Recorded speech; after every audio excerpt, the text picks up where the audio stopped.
I got involved with organizing, not for the love of organizing, but for the love of organizing to build power. My parents had moved back to Georgia, and they moved there at a moment of tension about the potential for a new South. And we saw a backlash in my community where I grew up, which I now call the Neo-Confederacy, where the last Democratic governor of Georgia, and I'll say the last because we haven't had a Democratic governor in Georgia since, he decided to remove the Confederate flag from the state flag. And I'll try to get emotional about it, but I was bullied.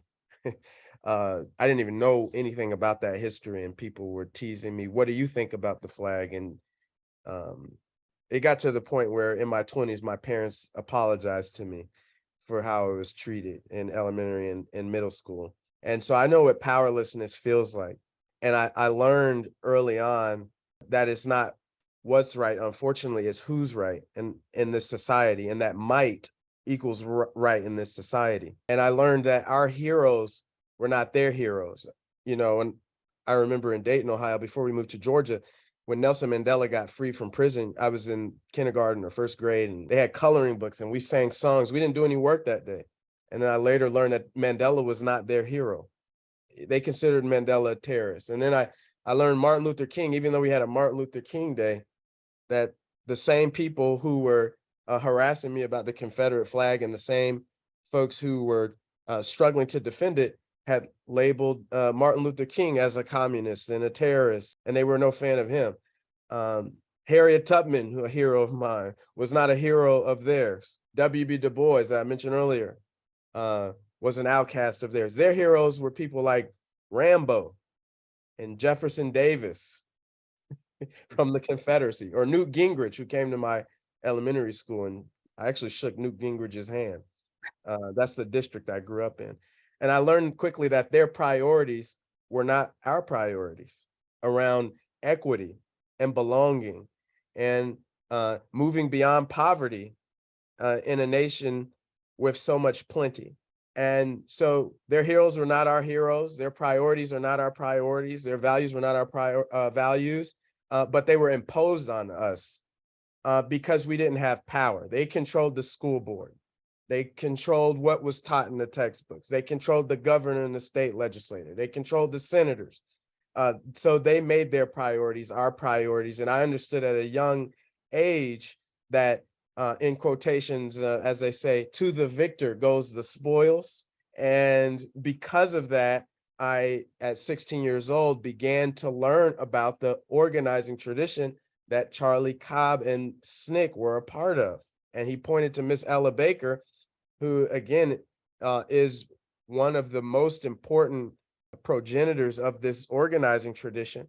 And we know I have learned from reading the biography by Barbara Ransby about Miss Ella Baker, that she learned a lot during the Great Depression era in the 1930s of organizing. And you can see another era of this lineage of organizing, the Scottsboro Boys case, the anti-lynching campaigns that were taking place at that time, sharecropper organizing in the 1930s. And then there's another period of the late 1800s with the Colored People's Farmers Alliance, which not many people are aware of. A sharecropper-led organization of 1.2 million Negroes, as they called them then, who were organizing in the cotton fields of the Black Belt South in the height of the lynching period. So I was learning all of this history in high school, and I made a commitment that because I knew what it felt like to be powerless. I know that to the victor goes the spoils. I wanted to understand how to bring that organizing tradition forward. And so to fast forward, I joined the labor movement in the United States as a place where Black working people were able to self-sustain pretty democratic organizing structures, which are in decline and were in decline in the United States at that time. But they were one of the few spaces where I could see the Fannie Lou Hamers of this generation, of my generation, taking an active role in shaping the future as part of an organizational infrastructure. And I learned the tactics of organizing through that work in the labor movement. Tactics like house visits, going door to door, sitting down, having a conversation with a person.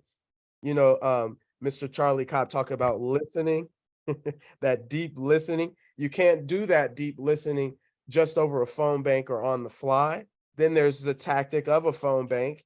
There's canvassing, and there's a difference between canvassing as a tactic and house visits as a tactic, phone banking as a tactic. And what we innovated in the labor movement was combining issue organizing around issues that workers and working people of all races and ethnicities care about with voter engagement. So voter registration as a tactic to engage people, combined with pledge cards, issue pledge cards that say, if you want Medicaid, which is a healthcare program in the United States for low income and disabled people with disabilities, and many governors across the country have refused to expand that to them, even though there's a funding source for it from the federal government. So I'm going to work with you to register to vote, and we're going to talk about expanding Medicaid. And then during the pandemic in COVID-19, this question of social media and digital, Charlie, we learned innovations in a tactic of digital canvassing, that digital canvassing can be a very effective medium, even though it's different from house visits in person or phone banking or canvassing either at the door or site-based canvassing at a place like outside of a grocery store. Digital canvassing can replicate some of what we know about in-person relationships in a tactic we now call relational organizing. So it's not just social media, you're speaking out into the abyss in a tweet. You're targeting, I know Kathy, I know Susie, I know Julia, and I'm gonna recruit them to join a phone bank.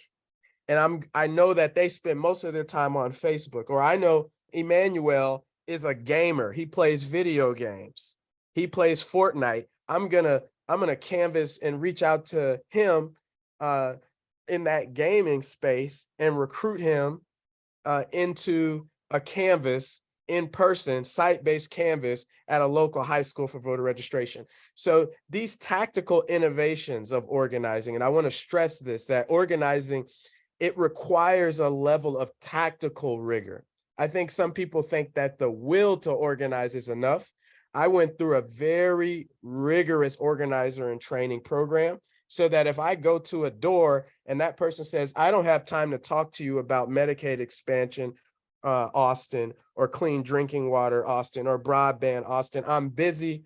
I know how to, what we call tactically, affirm, answer, and redirect. I understand that you're busy and that you're watching your child, but they're talking about cutting the budget by 20% for your kids' education. What do you think about that? Did you know about it? No, I didn't know about that. Come on in. As opposed to, I'm too busy, and the person walks away. So tactical rigor is very important to the organizing tradition of SNCC.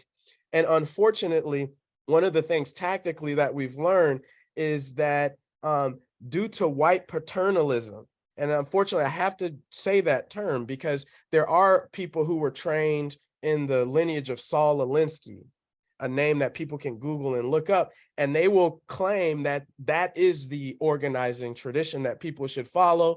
And you see a culture of white paternalism where many organizers will go into Black communities to proceed to tell Black communities what issues are the most important and try and agitate them around those issues.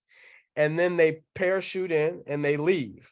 And they leave out this historical context that Mr. Charlie Cobb has laid out to us. They lay out the listening and the relationship building, and what Mr. Bob Moses talked about, that organizing is creating spaces for leadership to emerge. So you don't see in this white paternalist model an organic kind of emerging of Black leadership and respect for Black working class women leaders and other leaders in our movement. And so the tactical innovation in organizing about how do you empower voice and agency? How do you do that in the digital domain? Is it a house visit? Is it phone banking? And then a rigor to look at the data, to reflect, to debrief after we've worked on a campaign, or even hell, a day into the campaign, every day. What are the questions that we're debriefing? These are all part of the organizing tradition. And I'll say that there's a strategic level. So the tactical innovation, and then there's a strategic level in the questionnaire in organizing that I learned over time very quickly is you have to answer, what are we building for the longer term beyond any one campaign? And to what end are we building it? What are we building for the longer term? And to what end? So when Mr. Charlie Cobb said on the call here today, you have to gain a foothold. Mr. Charlie Cobb explained that they learned in some of these places they could build a foothold. But the question I would say we have to be able to answer, and they had to answer, where do you build a foothold and why? They chose Mississippi for a reason.